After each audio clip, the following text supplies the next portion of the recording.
자, 오늘 함께 읽은 출애굽기 21장 우리 1절에서 6절까지의 말씀을 가지고 우리 스토리가 있는 구약 성경 오늘 네 번째 시간입니다. 귀 뚫으시겠습니까? 귀 뚫으시겠습니까? 라는 말씀의 제목으로 은혜를 누리고자 합니다.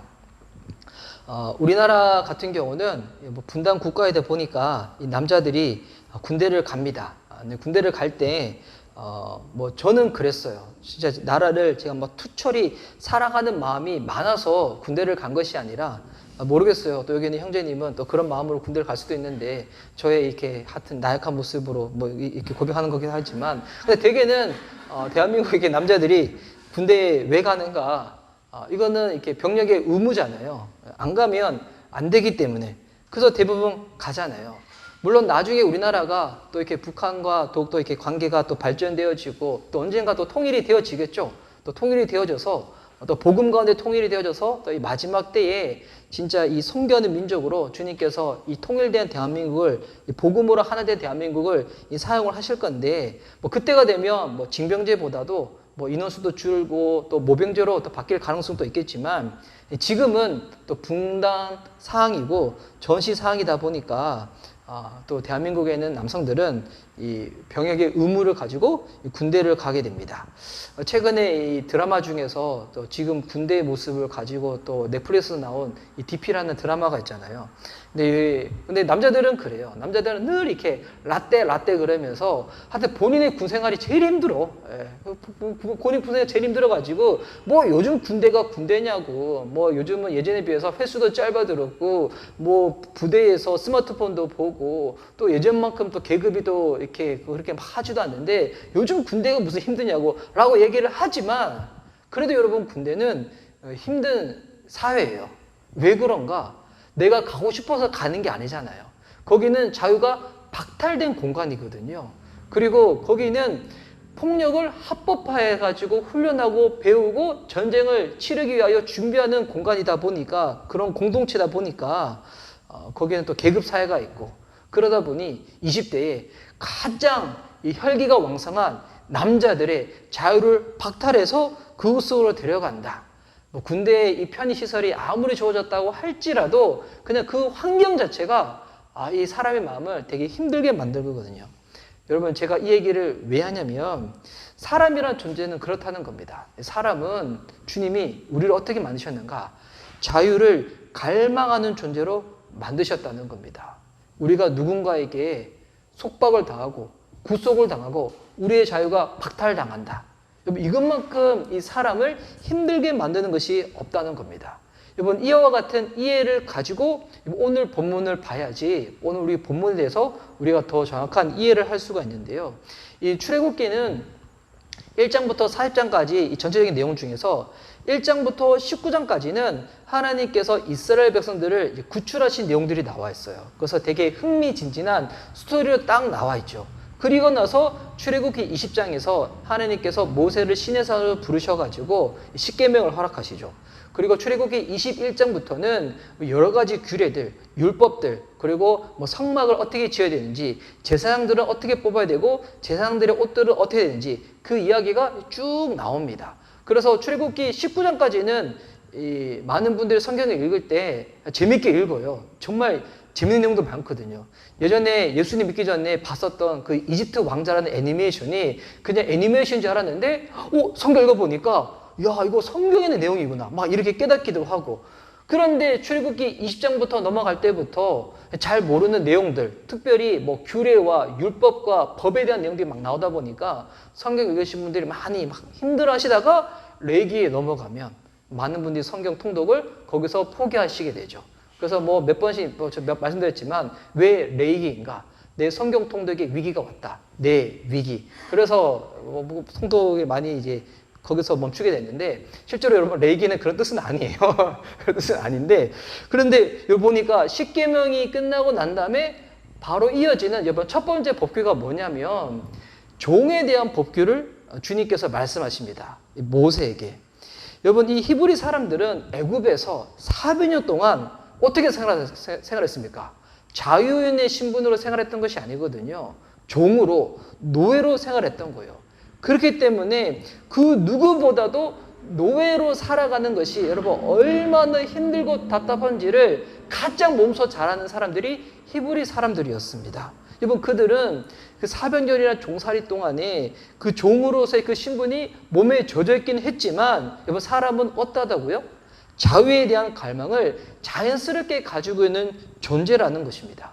근데 그와 같은 이 히브리 사람들이 만약 누군가를 종으로 삼게 되면 어떻게 돼야 될지 그에 대한 내용이 나와 있는 게 출애굽기 21장이거든요.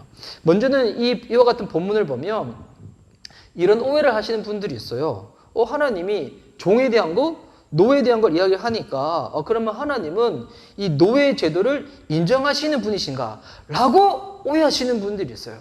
여러분 이거는 그렇지 않습니다. 왜? 여러분 이 종에 대한 이런 사회적인 시스템, 당시에 이 시스템을 만든 사람이 하나님이에요, 사람이에요? 사람이 만든 이 사회적인 시스템이거든요. 사람들이 자기의 이 힘에 따라 가지고 자기가 편해지고자 이 사람들을 다 이렇게 사유재산화 해버린 거죠. 그러니까 사람을 물건처럼 파고 살던 그와 같은 시대 속에서 하나님께서 그 세상 속에 들어가서 주님이 말씀을 하시는 거예요. 그래서 주님이 어떻게 말씀하시는가?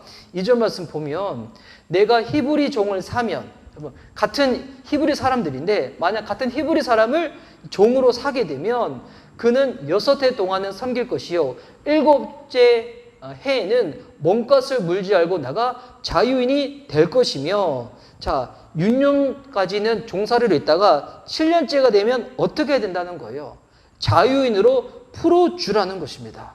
여러분 이것만 보더라도 하나님은 인간들이 만든 이 사회 시스템, 이 악같은 시스템 가운데 노예 제도를 기뻐하시거나 인정하시는 분이 아니죠. 하나님은 근본적으로 우리들 가운데 자유를 주시기를 원하신다는 것입니다. 또 이게 이와 같은 노예에 대한 제도가 신명기에도 이와 같은 내용이 동일하게 나오는데 그때는 이 노예가 7년째가 되고 난 다음에 자유인이 신분이 돼가지고 나갈 때 어떻게 나가라고 하는가? 이것이 신명기 15장 12절에서 15절까지 있는데 제가 한번 읽어드릴게요. 내 동족 히브리 남자나 히브리 여자가 내게 팔렸다 하자. 만일 6해 동안 너를 섬겼거든 7째 해에 너는 그를 놓아 자유롭게 할 것이요. 그를 놓아 자유롭게 할 때에 중요한 거 빈손으로 가게 하지 말고 내 양무리 중에서 타작마당에서와 포도주 틀에서 그에게 후히 줄지니 곧 내 하나님 여호와께서 내게 복을 주신 대로 그에게 줄지니라. 주님께서 6년 동안 종살이 있다가 7년째 돼가지고 자유인의 신분이 된 사람한테 그냥 신분만 풀어주는 것이 아니라 뭐라는 거예요? 그가 생활할 수 있도록 필요한 기반에 대해서 같이 물질을 흘러보내라는 거예요. 이 얘기를 하면서 주님께서 이렇게 말씀하시죠. 15절 보니까 너는 애굽 땅에서 종되었던 것과 내 하나님 여호와께서 너를 속량하셨음을 기억하라. 그러니까 이 히브리 사람들은 그 누구보다 잘 아는 거예요. 그들의 삶이 원래 노예 신분이었잖아요. 근데 누가 그들을 해방시켜 줬습니까? 하나님이 그들을 자유인의 신분으로 해방시켜 주신 거잖아요. 이 은혜를 먼저 받은 너희들이니까 이것을 기억하여서 하나님이 말씀하신 대로 이것을 행하라는 것입니다. 여러분 이걸 보면 하나님에게 있어가지고 가장 중요한 것은 사이에 있는 시스템을 단순히 이렇게 보존하는 것이 아닙니다. 주님은 무엇을 가장 원하시는가? 사람을 살리는 것을 가장 중요시 여기신다는 것입니다. 여러분 그리고 나서 이어지는 이 출애굽기 21장 그 다음부터 내용 보면 되게 좀 흥미로운 내용들이 많이 나왔는데요. 먼저 3절 말씀 보세요. 만일 그가 단신으로 왔으면 단신으로 나갈 것이요 장가 들었으면 그의 아내도 그와 함께 나가려니와. 자 처음으로 이렇게 노예 신분을 딱 팔릴 때 만약 홀몸으로 팔렸다, 결혼하지 않은 상태에서 딱 팔렸다, 그러면 자유인이 됐었을 때도 그냥 홀몸으로 나가는 거예요. 근데 이미 결혼한 상태에서 이 종이 되었을 때는 어떻게 하라는 거예요? 자유인이 되었을 때 그의 이제 아내도 같이 데리고 나가는 거죠. 여러분 이때 아내 안 데리고 나가면 큰일 납니다. 아내 데리고 나가야 되는 거예요. 아내랑 뭐 6년 동안 살면서 늘 좋은 일만 있는 건 아니잖아요. 보이지 않는 곳에서 찌지고 뽀고 막 사고 막 그러잖아요. 여러분 안 그럴 것 같죠? 여러분 안 그러실 거예요. 여러분 안 그러실 거예요. 저만 그럴게요. 저만 그럴 테니까 여러분 그러지 마세요. 그렇다고 해가지고 7년째 딱 종살이가 됐는데 만약에 그 생각을 해봤어요. 1년부터 이 6년 되기 전까지 정말 행복하게 살다가 자유인이 되기 한 달 전부터 막 치열하게 싸운 거예요. 막 치고받고 싸운 거예요. 막 정내미 뚝뚝 떨어진 도로. 그래서 7년 딱 됐어. 자유인이 딱 된 거야. 아내 보고 나 혼자 자유인으로 살 거야. 넌 노예로 있어. 이렇게 하면 안 된다는 거예요. 물론 지금 사회에서는 노예 제도가 있지도 않겠지만 한번 생각해 봤어요. 내가 이때로 돌아가면 저는 절대로 제 아내를 두고 나오지 않을 겁니다. 제 아내를 데리고 같이 나올 겁니다. 자유인의 신분으로. 당연히 그렇게 해야죠. 근데 이게 재밌는 게 4절 말씀인데 네, 4절 말씀인데 드려 나올 거예요. 자, 4절 말씀인데 자, 4절 말씀에 자, 근데 재밌는 게 보세요. 4절 말씀 보면 근데 만일 상전이 그에게 아내를 줘. 그러니까 처음에 노예가 됐었을 때 미혼 상태였던 거예요. 근데 딱 종이 되었는데 이 주인이 어떻게 하는가 보니까 여러분 이게 안정된 기반에서 꾸준한 노동력이 나올 수 있는 거잖아요. 그래서 홀로 있는 게 안 좋은 것 같아가지고 주인이 이 노예한테 여자를 붙여주는 거예요. 여자를 붙여줘가지고 결혼을 딱 시켜주는 거예요. 그런 다음에 자연스럽게 시간이 지나고 나서 자녀도 낳게 되었죠. 그래서 보니까 처음에 노예가 됐을 때는 혼자였는데 이젠 7년째 가까워질 때 딱 보니까 가족이 생긴 거예요. 뭐 이때는 어떻게 하는가? 재미있는 게 4주 후반절에 보니까 그의 아내와 그의 자식들은 상전에게 속할 것이요 그는 단신으로 나갈 것이로되. 이게 참 우리로 하여금 생각을 많이 하게끔 하는 이 내용인데 어떻게 하는가? 아내와 자식을 두고 처음에 왔었을 때 너 미혼이었으니까 자유인 되었을 때도 너 미혼으로 너 홀로 나가야 된다는 거예요. 와, 여러분 이런 경우였을 때 뭐 어떻게 될까요? 이게 결혼해서 아내도 생기고 자식도 생겼는데 이들과 같이 못 나가는 거예요. 근데 이들과 같이 살 수 있는 방법이 있는데 그 방법이 뭐냐면 5절 말씀 보십시오. 만일 종이 분명히 말하기를, 중요한 거는 분명히 말한다는 뜻은 뭐냐면 본인의 의지로 확실히 정해가지고 본인의 의사를 표현하는 겁니다. 본인의 마음에 내키지 않는데 그냥 종의 권유 때문에 억지로 그렇게 하는 것이 아니라 본인의 자유로 딱 결단해가지고 얘기를 하는 거죠. 종이 분명히 말하기를 내가 상전과 내 처자를 사랑하니 나가서 자유인이 되지 않겠노라 하면 보니까 이 홀로 자유인이 되면 나 혼자 나가야 되니까 어떻게 하냐면 내가 내 처자와 상전을 사랑하면 어떻게 하는가? 본인의 자유인이 되겠다는 것을 포기할 수 있는 법이 있다는 거예요. 뭐 그럴 때는 어떻게 하는가? 6절 말씀 보니까 상전이 그를 데리고 재판장으로 갈 것이요. 여러분 이게 진짜 그 사람이 자의적으로 판단해서 결정했는지 이걸 확인해 봐야 되는 거잖아요. 그래서 아니면 상전이 막 몰래 막 이렇게 속여가지고 요즘 또 그런 거 많이 있잖아요. 그 뭐죠? 뭐 이렇게 사람이 사람 막 이렇게 속이고 막 이렇게 하는 거. 갑자기 예? 가스라이팅. 주인이 노예를 가스라이팅 시킨 거야. 저는 가스라이팅 당한 적 없어요. 가스라이팅 시킨 거예요. 그래가지고 너는 나가면 망할 거야. 나가면 망할 거야. 막 이렇게 가스라이팅 다 해가지고 나가면 진짜 망하겠구나 싶어가지고 이렇게 되면 안 되는 거잖아요. 그래서 이게 어떻게 하냐면 진짜 이 사람의 자유 의지로 결정했는지를 확인하기 위해서는 재판장에 가는 거예요. 그 재판장이 딱 확인해 보는 거죠. 야, 이걸 보면서 제가 어떤 생각 들었냐면 진실 게임은 이때부터 시작된 거예요. 영화 같은 데 보면 진실의 방어로 했잖아요. 진실의 방어가 여기서부터 있는 거예요. 와, 재판장 앞에 가가지고 진실의 방어로 하는 거예요. 와, 이거 너무 재밌지 않아요? 이거 성경 읽다 보면 진짜 여러분 곰곰이 분석해 보세요. 재밌는 게 너무 많아요. 네. 그래서 나중에 여러분 성경 적으세요. 진실의 방어로 하는데 그래서 재판장한테 다 확인하고 나면 어떻게 하는가? 진짜 이 사람이 본인의 의지로 자유를 내는 것을 내려놨으면 진짜 그런 거예요. 진짜 그런 거. 그때 어떻게 했냐면 문이나 무설주에 가가지고 송곳으로 그 길을 딱 뚫는 거예요. 뚫는 거. 그래 어쩌면 길을 딱 뚫었다 보고 난 다음에 이 사람은 본인의 이 결정으로 자유인이 된 것을 포기하고 그냥 이 주인의 종으로 남겠음을 딱 이렇게 결정을 하는 것을 길을 뚫는 것으로 딱 확인이 되어지는 거예요. 근데 여러분 이 내용을 딱 보면 저는 처음에는 예전에는 이 본문을 봤었을 때 되게 좀 달달하게 생각했어요. 그냥 이렇게 영화에 나오는 무슨 좀 로맨틱한 상황처럼 와 이게 이 주인이 너무 이타적인 사람이고 너무 이렇게 인간적인 사람인 거예요. 그래가지고 이 종이 노예가 주인의 사랑에 흠뻑 젖어가지고 난 이 주인의 사랑을 배신하면 안 돼. 난 이 마음을 난 지켜줘야 돼. 라고 해서 길을 뚫었다고 생각했었어요. 그런데 요즘 이 본문을 보니까 그게 아닌 것 같아요. 여러분 생각해 보세요.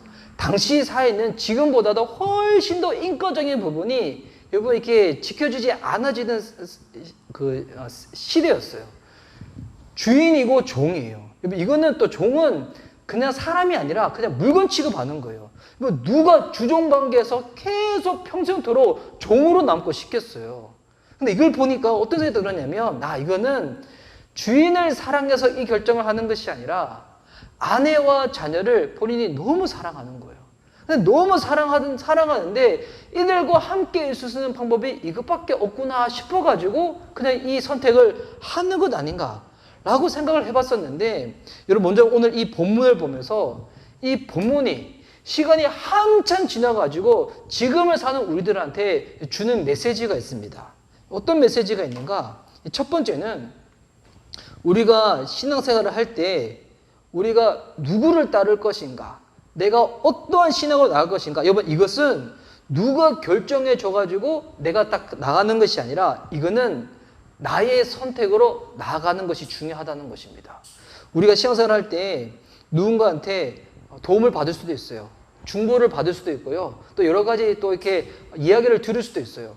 저도 목회자지만 저도 제 아내한테 여러 가지 많이 또 이렇게 이야기도 듣고 또 제 주변에 계신 목사님들의 또 선배 목사님들의 이야기를 들으면서도 참조를 많이 하거든요. 근데 중요한 거는 아무리 많은 이야기를 듣더라도 결정은 누가 하는 거예요? 당사자가 하는 거죠.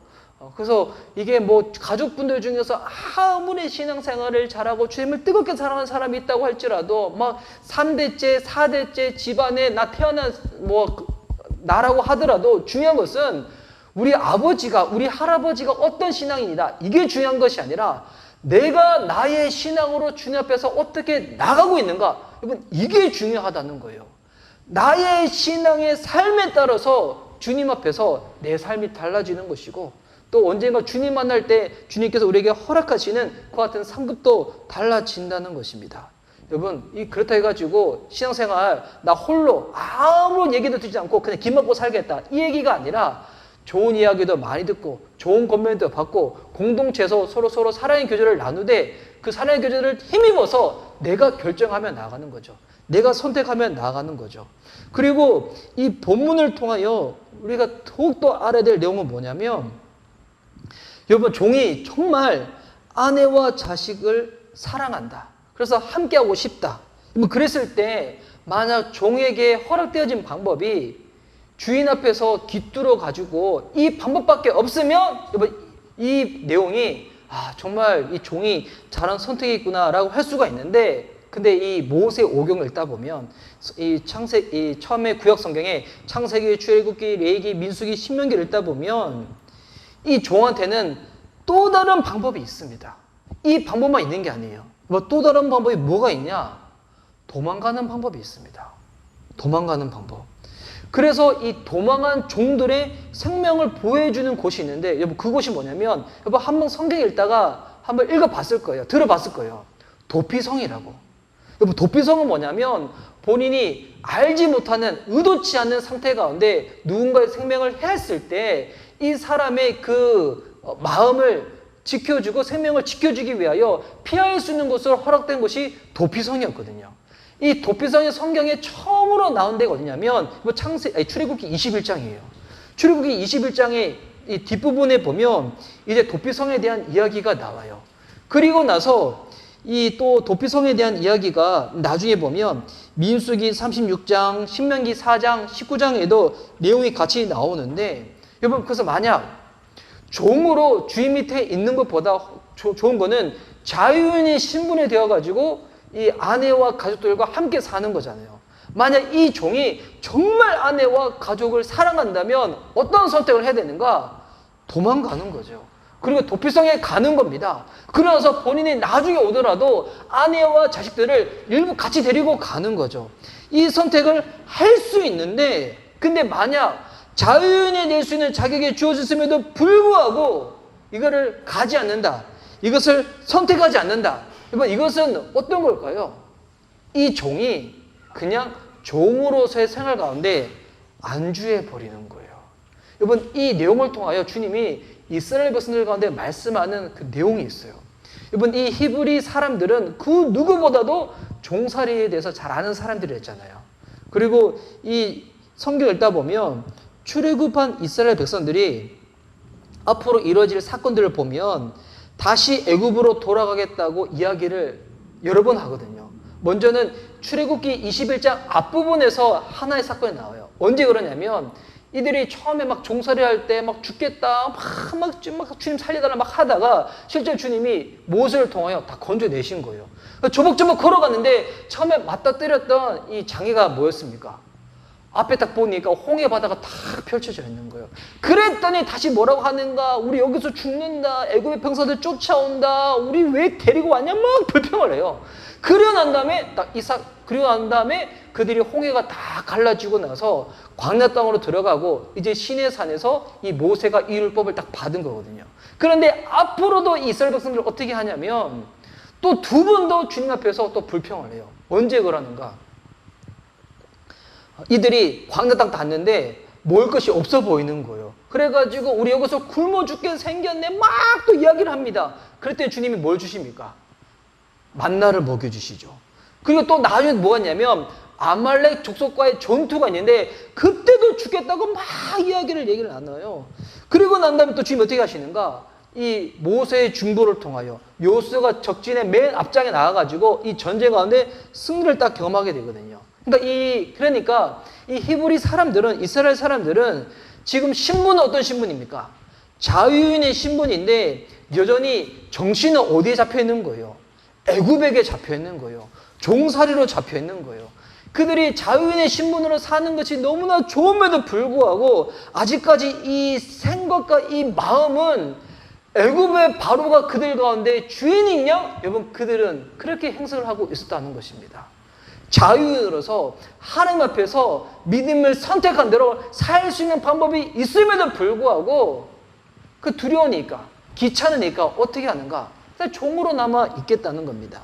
그래서 오늘 이 본문을 신약 성경으로 넘어오면 이 본문을 정확하게 우리 주석한 성경이 있습니다.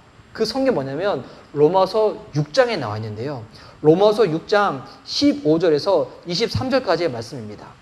제가 이 내용을 제가 차근차근 한번 읽어드릴게요. 지금 들었던 내용을 여러분 생각하시면서 한번 들어보시기 바랍니다. 15절부터 제가 읽어드릴게요. 그런즉 어찌하리요? 우리가 법 아래 있지 아니하고 은혜 아래 있으니 죄를 지으리요? 그럴 수 없느니라. 너희 자신을 종으로 내주어 누구에게 순종하든지 그 순종함을 받는 자의 종이 되는 줄을 너희가 알지 못하느냐? 혹은 죄의 종으로 사망에 이르고 혹은 순종의 종으로 의에 이르느니라. 하나님께 감사하리로다. 너희가 본래 죄의 종이더니 너희에게 전하여 준 바 교훈의 본을 마음으로 순종하여 죄로부터 해방되어 의에게 종이 되었느니라. 너희 육신의 연약함으로 내가 사람의 예대로 말하노니 전에 너희가 너희 지체를 부정과 불법에 내주어 불법에 이른 것 같이 이제는 너희 지체를 의에게 종으로 내주어 거룩함에 이르라. 너희가 죄의 종이 되었을 때는 의에 대하여 자유로웠느니라. 너희가 그때 무슨 열매를 얻었느냐? 이제는 너희가 그 일을 부끄러워하나니 이는 그 마지막이 사망임이라. 그러나 이제는 너희가 죄로부터 해방되고 하나님께 종이 되어 거룩함에 이르는 열매를 맺었으니 그 마지막은 영생이라. 죄의 싹은 사망이요 하나님의 은사는 그리스도 예수 우리 주 안에 있는 영생이니라. 여러분, 이 말씀을 딱 보니까 지금 종의 규례와 여러분 내용이 지금 일맥상통하다는 것을 좀 알 수 있겠죠. 여러분, 우리가 구원받고 난 다음에도 가끔씩 그럴 때가 있어요. 성령이 충만하고 은혜가 충만할 때는 그런 생각 잘 안 하다가 오히려 예전에 예수님 안 믿었을 때가 더 편했던 것 같아. 뭐 교회에 주일 예배 때 안 나왔을 때가 훨씬 더 편했을 것 같아. 가끔 주변에 그런 분들이 있잖아요. 어차피 예수님 믿고 죽어서 총 가는 거라면 그냥 죽기 전에 계속 내가 하고 싶은 대로 살다가 죽기 전에 그때 예수님 믿고 죽으면 되는 거잖아. 이런 얘기 하시는 분들이 있잖아요.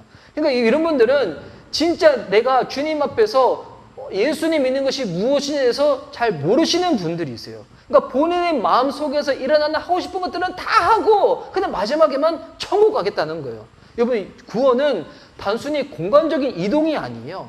내가 누군가에게 지배를 받고, 오늘 본문에 따르면 내가 누구의 종이 되겠는가? 여러분, 이 문제거든요. 구원받고 난 다음에 여러분 예수님 믿으면, 예수 믿기 전부터 생각해보면 여러분 의외로 불편한 게 너무 많아요.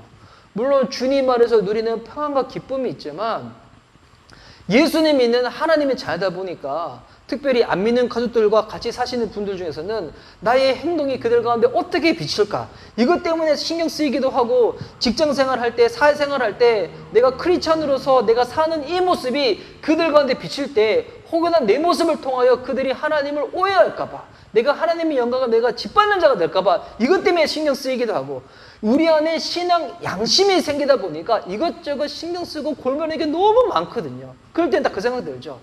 예전에는 우리 예수님 안 믿었을 때는 누군가 관계가 좀 안 좋았을 때 그냥 만나가지고 술 한잔 크게 하고 확 잊어버리면 되고 막 스트레스 받는 일더라도 막 크게 막 신나게 놀아버리고 그냥 싹 지워버리면 되는데 이제는 노는 것도 제대로 못 놀겠어. 막 이것저것 걸리는 게 너무 많은 거예요. 그리고 이 주님께서 물질의 축복을 주시면 예전에는 내가 쓰고 싶은 대로 다 썼는데 이제는 헌금 내야 될 것 같고 간사함 헌금 해야 될 것 같고 막 11조 해야 될 것 같고 막 여러 가지 막 신경 쓰이고 이런 게 너무 많은 거예요. 이것저것 다 걸리다 보니까 어떤 생각하는가? 오히려 예수님 안 믿었을 때가 더 편했을 것 같아. 교회 안 다녔을 때가 훨씬 더 편했던 것 같아. 많은 사람들이 육신의 안락함과 편안을 더 누리고 싶어가지고 그런 생각들과 유혹에 빠지게 되거든요. 이 종의 규를 통해서 하나님이 오늘 그것을 이야기를 하시는 거예요. 종인데도 불구하고 자유인보다 뭐 좀 불편하지만 그래도 주인 밑에서 종살이 하는 게 그냥 먹고 사는 거는 그냥 다 먹여주니까 더 편한 것 아니냐고. 이때 이제 하나님 우리에게 요구를 하시는 거예요. 우리의 의지로 분명히 선택하기를 원하시는 거죠. 진짜 네 인생의 주인은 누구냐? 주님이 이것을 물어보시는 거예요. 여러분, 우리 자매님들 이렇게 귀 뚫으셨잖아요. 요즘은 이렇게 뭐 형제들 중에서도 귀 뚫는 분들 많잖아요. 저도 대학 다닐 때 귀 뚫고 싶었는데 저희 어머니가 참 개방적인데 불구하고 귀를 뚫으면 안 된다고 얘기하셔가지고 그래서 이렇게 예전에 기찌를 하고 다녔어요. 기찌 아세요 이게? 제 이렇게 주변에 공예학과 누님들이 계셔가지고 깃질을 만들어 주셔가지고 깃질을 하고 다녔었는데, 근데 지금 나이 들어서 깃 뚫으면 안 되겠죠? 근데 여러분 이제 자매님들 깃 뚫을 때마다 그 앞에서 기구를 할 때마다 딱 이렇게 스스로 신앙으로 고백하시기 바랍니다. 내가 단순히 이뻐 보이기 위해서 길을 뚫는 것이 아니라 여러분 누구 앞에서 길을 뚫는 거예요? 내가 세상 앞에서 세상이 종이 되고 싶어서 길을 뚫는 자인가? 아니면 내가 하나님 앞에서 하나님만 주인 삼고 하나님 아래 통치받는 주님의 백성, 주님의 종이 되기 위해서 길을 뚫는가? 오늘 이 본문은 그 제일 중요한 본질에 대해서 우리에게 다시금 도전을 던지는 내용입니다. 오늘 설교의 제목이 길을 뚫으시겠습니까? 라는 제목이었잖아요. 근데 오늘 이 설교의 제목 앞에 원래는 다른 또 이렇게 표현이 붙여졌는데 어떤 표현이 붙여졌냐면 누구 앞에서 길을 뚫으시겠냐는 겁니다. 세상 앞에서 세상을 주인 삼아서 세상의 종이 되고 이 죄의 종이 되어서 그렇게 길을 뚫어서 사는 사람이 될 것인가? 아니면 하나님 앞에서 하나님만이 내 인생의 주인이 되십니다. 이 믿음의 고백으로 주님 앞에서 길을 뚫을 것인가? 이에 대해서 주님이 누구의 이렇게 막 그 억지와 강요가 아니라 너의 선택으로 한번 결정해 보라는 것입니다.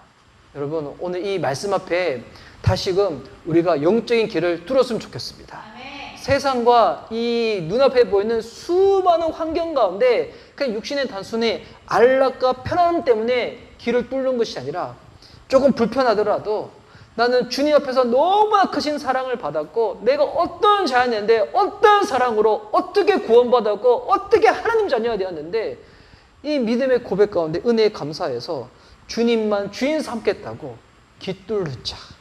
여러분 이 믿음의 고백 가운데 주님 너무나 기뻐하신다는 것입니다. 이스라엘 백성들은 진짜 안타까웠죠. 자유인의 신분이 되었음에도 실제적으로 그들의 상존 노릇은 여전히 애굽이었어요. 애굽의 바로 왕이었다는 것입니다. 오늘 우리에게 시사하는 바가 너무나 크지 않습니까? 여러분 오늘 우리 주님 앞에서 깃뚫을 수 있는 다시 저와 여러분 되었으면 좋겠습니다.